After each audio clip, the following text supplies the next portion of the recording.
ياه، ايه البرد ده؟ اما اروح اولع الدفاية واقعد جنبها شوية. ايه اللي اخرك كل ده يا دادا؟ كل ده بتجيبي شوية ابو فروة؟ اما نشوف كاتبين ايه في المجلة النهاردة. ايه ده؟ اللي خايفة منه حصل. اهي الغارة جت على البيت وانا قاعدة لوحدي. كان لازم يا بابا تسيبني انت وماما النهاردة، وقلتلكوا خدوني معاك. قعدتوا تقولولي حفلة للكبار بس. اعمل ايه دلوقتي يا ربي؟ انا اكلم كريمة، اخليها معايا على التليفون. انتوا كمان صوت الغرا باين عندكوا شكله. لا، انا لوحدي هنا. بابا وماما راحوا حفلة تكوية صدقي باشا، وقالوا لي انتي صغيرة على انك تروحي الحفلة، وانا من غباوتي بعت دادا تجيب لنا ابو فرو عشان نقضي بيه السهرة. فانا دلوقتي لوحدي مرعوبة قوي والله. مش عارفة ايه الغرض دي. احنا بقالنا سنتين في الحالة دي، امتى هيخلص كل ده؟ بعمل ايه كنت بقرا مجلة.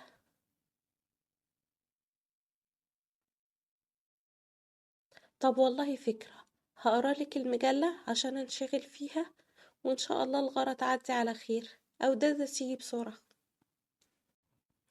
بصي يا ستي، أول صفحة من مجلة الاتنين والدنيا حاطين فيها تذكرة اليانصيب بتاعة الأسبوع ده، الرقم 184818. ما اتفائلتش بيه أوي الصراحة، مش بيعلم على أي تاريخ مهم عندي. بس الصور اللي أول 3 4 صفحات كلها عن الحرب، بس الصور اللي أثرت فيا قوي هي صور الحرب في إنجلترا، المخابئ بالذات. عنوان المانشيت: دنيا تحت الأرض، حياة المخابئ في إنجلترا.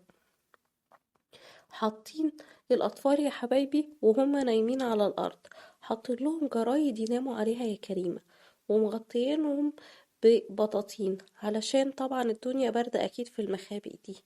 في منهم تخيلي نايمين زي الملايكة ومش دريانين بحاجة، وفي بنوتة عسولة قاعدة بتغسل التريكو، ولا فارق معاها أبدا. اعتبروا ان كأن في حياة جديدة نشأت تحت الأرض، لدرجة مثلا هتلاقي في ستات الغارة قامت عليهم وهم بيطبخوا، خدت يا ستي عبور الجاز ونزلت بيه علشان تطبخ في المخبز. وكمان في منظر يضحك جدا، بصراحة ضحكني في وسط كل اللي احنا فيه ده. كان في ست ظاهرة عند الكوافير وعمل لها نص شعرها ونص شعرها التاني ملحقش يعمله، قام نازل بيها في المخبأ يكمله. وفي برضه صورة لطفل عسل، الظاهر مامته ملحقتش تحطه في البوسات بتاعته، فحاطينه في كرتونة. الولد زي العسل والله. أتمنى الحرب دي تنتهي، وهتلر المجنون ده بقى يبطل اللي بيعمله في العالم.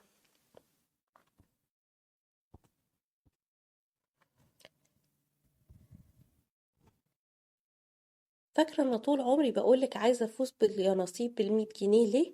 عشان اخد تذكرة واطلع على امريكا وازور هوليوود.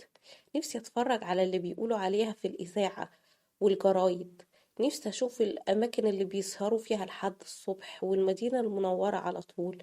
بيقولك وانتي ماشية بتلاقي ماشي جنبك كل النجوم اللي بتشوفيهم في السينما. المهم بقى يا ستي، لقيتلك الخبر ده. مصرية حملت لقب الإمارة في هوليوود. بص يا ستي، بيقولك جمال الشرق وفتنته يتجليان في السيدة ليلى فتحي، أول مصرية سافرت إلى هوليوود وهي لا تزال في مقتبل العمر، تجمع الشباب، الحسن والمال.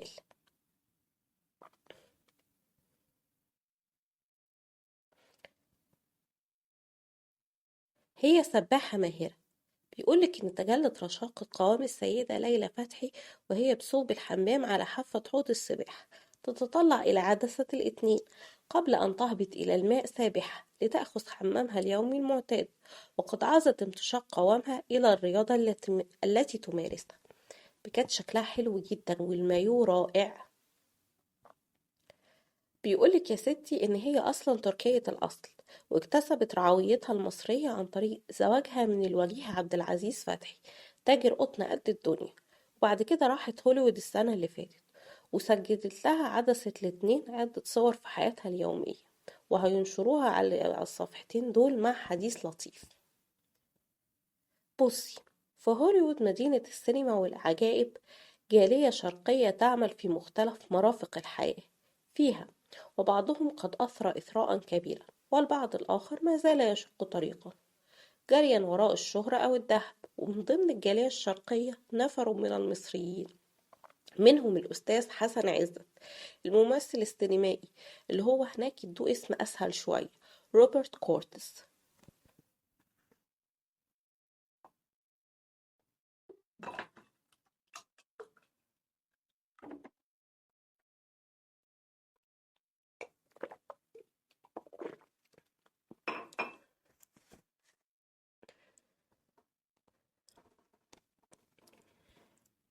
لكن لم يسبق أن طلع هوليوود وجه سيدة مصرية، فلما سافرت ليها في العام اللي فات الناس استقبلوها استقبال عجيب، إن دل على شيء يدل على إن هوليوود بتخلق من الحبة قبة، وعلى إنها مدينة الأحلام. وهي بتقول: لا أغالي إذا قلت إنني غزوت المجتمعات الفنية بمدينة السينما، فسموني الأميرة المصرية. وصحف هوليوود رددت اللقب. كمان هي بتقول: وقد تقدمت إلى شركة كولومبيا بعدة سيناريوهات من تأليفي، اختارت منها واحدة عنوانه في بلاد الله أكبر، وساهمت في أعمال الخير. فأقمت حفلات شرقية من نوع الاستعراض، خصصت إيراداتها لفقراء المدينة. قدمت استعراضات ليلة مع كليوباترا وعمر الخيام ومحمد علي باشا، واتصلت بالحياة العملية داخل الاستوديوهات، وكتبت في الصحف هناك عدة مقالات عن مصر والشرق. ومنذ أتيت إلى مصر وأنا جادة في وضع كتاب أضمنه مشاهداتي في هوليوود مدينة السينما والعجائب.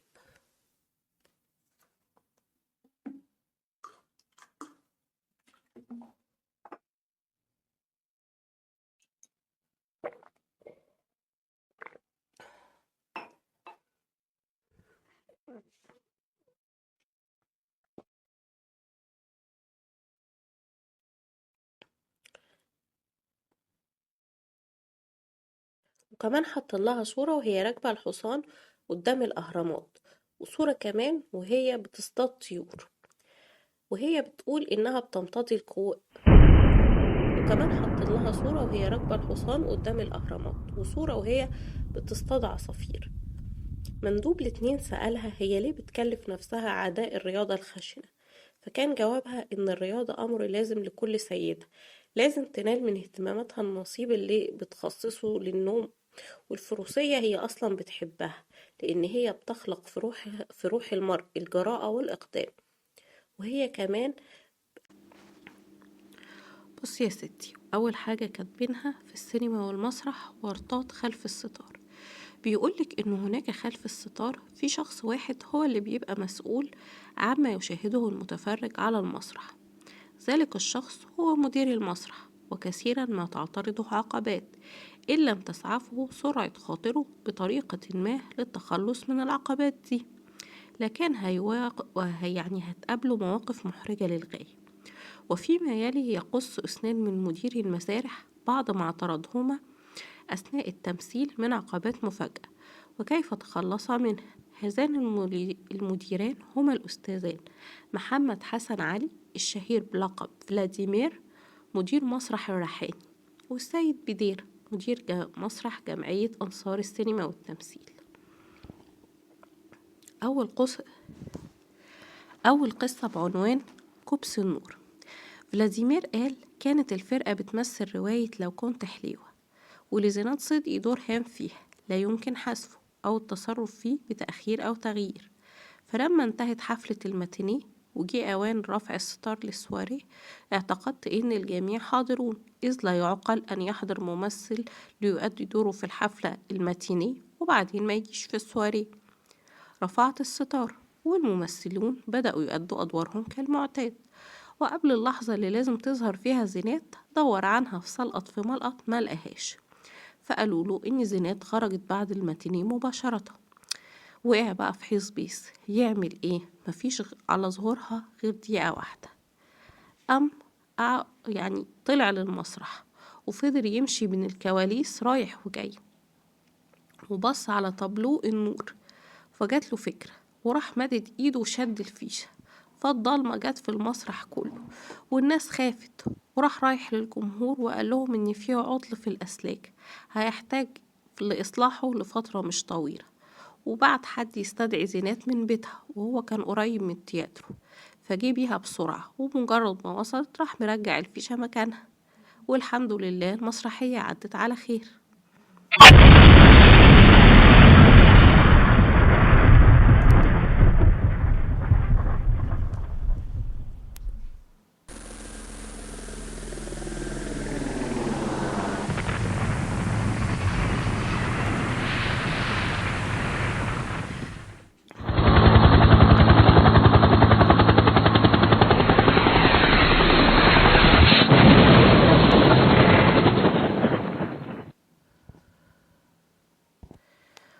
تاني قصة تاني قصة بعنوان خلف صالح. بيقولك في رواية حكم قراقوش كان الأستاذ عبد اللطيف المصري بيمثل دور عضو بمجلس الأبحاث، فلما اترفع الستار في إحدى الليالي حصل أمر خلى الأستاذ عبد اللطيف يغضب، فساب المسرح، ولم أجد إذ ذاك ممثلا خاليا يقوم بالدور، فأسرعت أنا بارتداء الملابس بتاعة الأستاذ عبد اللطيف، ولكن في فرق كبير بين جسم الأستاذ عبد اللطيف وجسمي، ولذلك بدلت ملابسه المفضفاضة على جسمي، وكان شكله يموت من الضحك، ده فلاديمير اللي بيقول. وما كاد أعضاء مجلس الأبحاث يبصرونني على تلك الحالة حتى انفجروا ضاحكين، فما بالك بالجمهور. تالت قصة بعنوان لوني ينقذ الموقف. بيقولك إن هو كان مع فرقة السيدة فاطمة رشدي في بغداد، وكانت الفرقة بتمثل رواية الحب، وبينما كنت واقفا بين الكواليس سمعت صوت طرقعة تبعتها طقطقة، ونظرت إلى المسرح فإذا الستار الأمامي يسقط أمام الجمهور، بينما كانت السيدة فاطمة مندمجة في دورها. وفي الحال استحدثت في الرواية دور خادم نوبي، ودخلت صائحا: يا ست هانم، الجيران بتوعنا دول ناس غجر خالص، شوفي حضرتك وقعوا الستارة اللي كانت فوق ازاي. وقلت ده وسحبت الستارة الساقطة وخرجت بيها من المسرح وأنا أسب أولئك الجيران الغجر. أما الست فاطمة فقد استمرت بعد ذلك في دورها، وقد ساعدني على إتقان الدور مطابقة لوني للإخوة النوبيين. وكانت الفرقة برضو بتمثل في بغداد رواية جمال باشا، وبيقوم بتمثيل الدور ده الأستاذ عزيز عيد، وهو دور مكروه جدا. وفي أثناء التمثيل سمعنا صوت طلقات نارية صوابها أحد المتفرجين الغاضبين على جمال باشا، وثابت ركب جمال باشا اللي هو عزيز عيد، ووقف في مكانه جامد، فأسرعت بإسدال الستار توا، وبذلك أنقذ القائد المغوار الذي تسمرت أقدامه على المسرح. قصة تانية بعنوان أين القلة، دي بقى اللي بيحكيها السيد بدير. السيد بدير بيقول: كانت جمعية أنصار التمثيل والسينما بتمثل على مسرح الأوبرا الملكية رواية للدعاية الصحية اسمها الأم بين جيلين، وبطلها عربجي كارو اسمه المعلم بدوي، كان بيمثله الأستاذ توفيق المرتدلي، وبيمثل المنظر منزل العلم بدوي،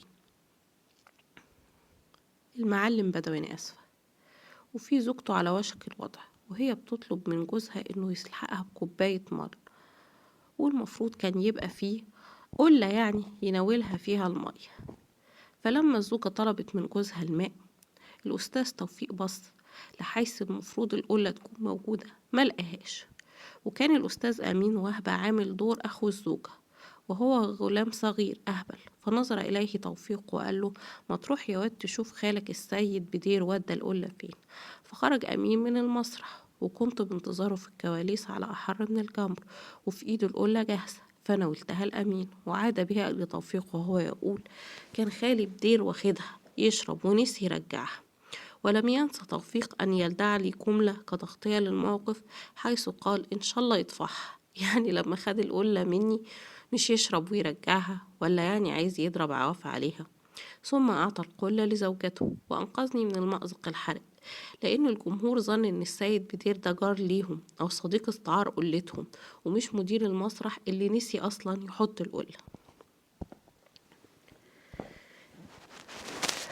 القصة التانية اللي بيحكيها السيد بدير اسمها يا بوليس.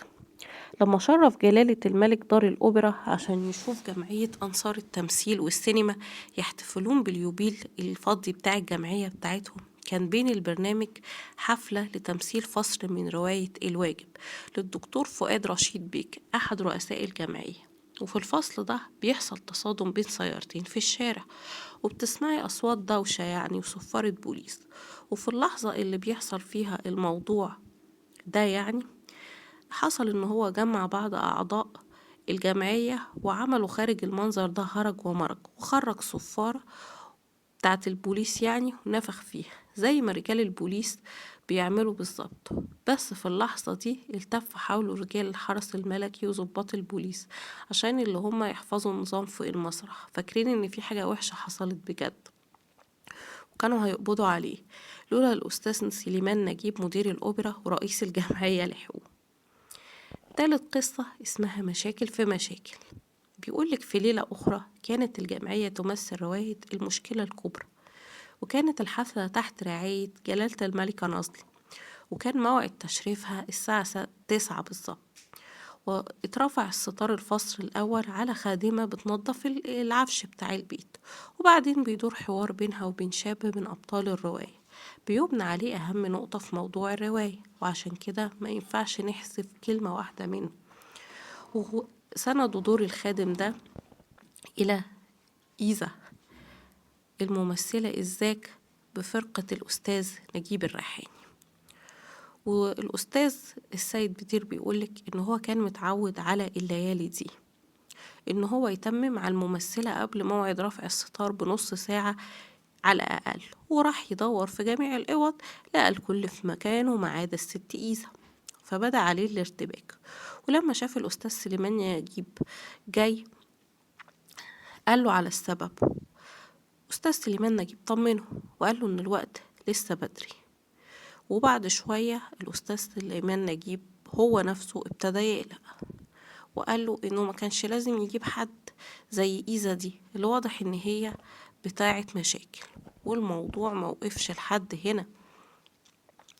زي مثلا إن السيدة فاطمة رشدي بطلة الرواية نسيت في بيتها الجزمة اللي المفترض هتعمل بيها الدور، فبعتت حد يجيبها.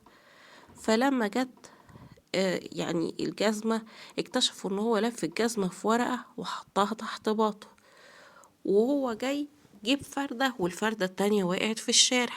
وتالت مشكلة حصلت ان في المنظر يعني اللي بيحصل في ان لازم فنجان قهوة يخش لأحد الممثلين في بداية الرواية، وجابوا الفنجان عشان قبل رفع الستار يكون الفنجان جاهز.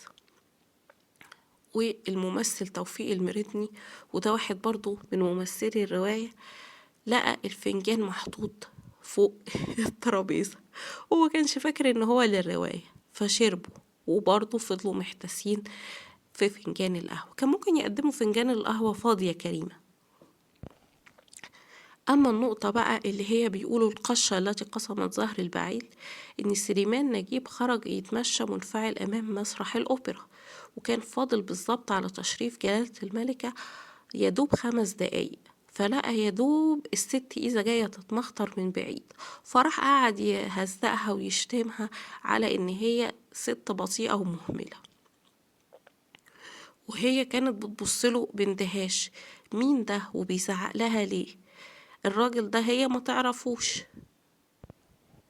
هنا اكتشف ان إيزا اللي كانت مقربة منه مش إيزا، دي واحدة تانية شبه. وجه الميعاد والأستاذة صاحبة الجلالة نازلي جت وعزفوا السلام الملكي. طيب نعمل ايه؟ وإيزا لسه ما جاتش، فقرروا ان هو ألقوا المونولوجات اللي كانت هتبقى ما بين فصول المسرحية خلوها في الأول قبل المسرحية لحد ما الأستاذة إيزا شرفت. وكان عذرها إن هي كانت فاكرة إن الميعاد بتاع المسرحية الساعة 10:30، فراحت للكوافير وبمجرد ما شافها الأستاذ سليمان نجيب أغمى عليه.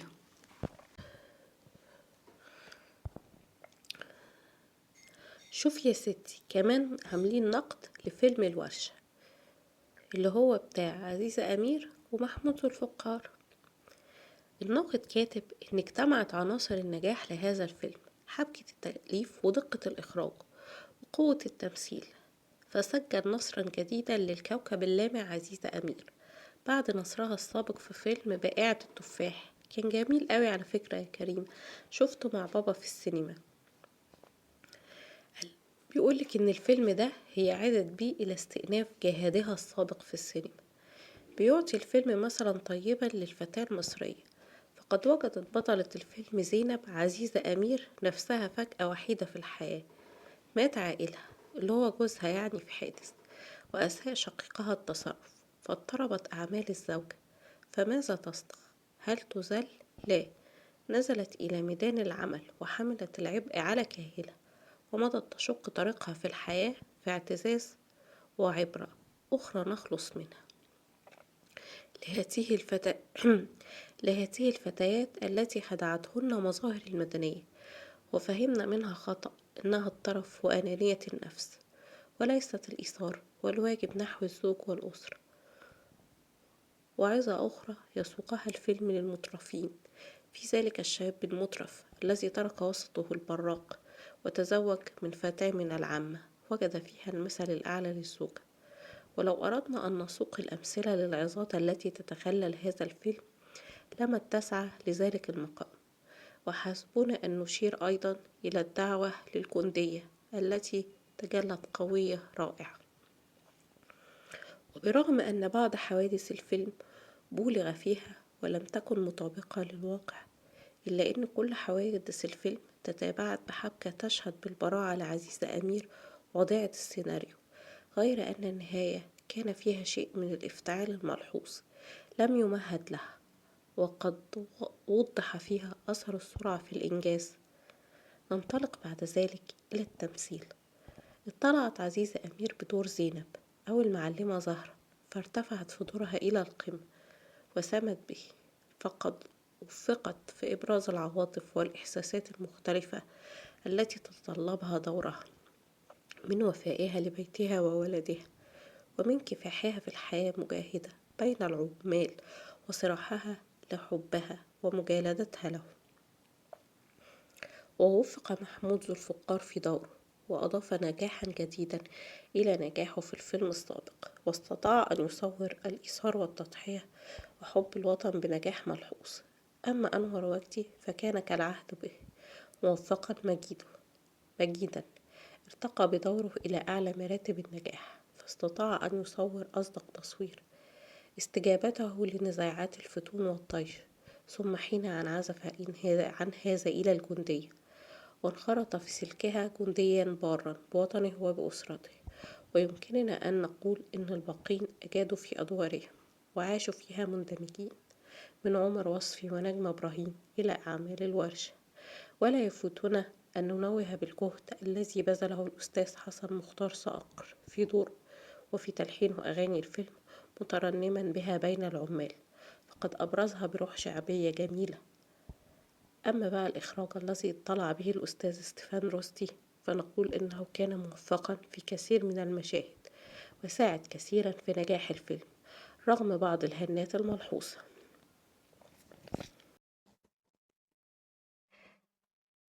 ايه ده؟ استني يا كريمة، في صوت طالع. استنيني، ما تمشيش من على التليفون، هروح اشوف دول بابا وماما ولا دادا رجعت بفرمة، وهرجع اكملك باب بريد القراء والقصة الجاسوسية. سلام، استنيني، ما تمشيش.